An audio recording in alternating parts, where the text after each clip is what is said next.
ওই একজনের ভিডিও দেখলাম, আলারা মাওরার পুতরা এত বড় বড় ইলিশ মাছ দেখায়, 2 কেজি 2.5 কেজি। কয় হিয়া পাবা তোমরা? পদ্মার ইলিশ খামলাম না ভাই, আমাকে দেশেও হয়, আমাকে দেশে ওই ইলিশ হয়, গঙ্গাতে আমাকে ইলিশ হয়, আমরা ইলিশ সারা বছর খাই। তোরা তো ওই 1বার 2বার ইলিশ খাস, আর আমাকে দেখাই যে এত বড় একটা ইলিশ পাইছি। শোন, তোরা 2টা ইলিশ মাছ দিবি, একটা পেঁয়াজ দিবি, 3 কেজির জন্য একটা দিবি, 2টা লঙ্কা দিবি। আবার তোমরা মারা ইতাইছো যে এই আরেকটাই বাঁধ, তুমি সামনে আর একটা বাঁধ দেবার সামনে, তোমরা এমনি মা ওরা ভূত আলার নিজের এখন জলে বাঁচতেছে, আবার বাঁধ দেবে।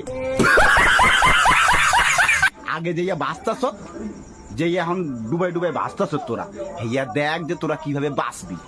হ্যাঁ, ওই অশান্তি করিস না, ভালোভাবে খাইস মা ওরা।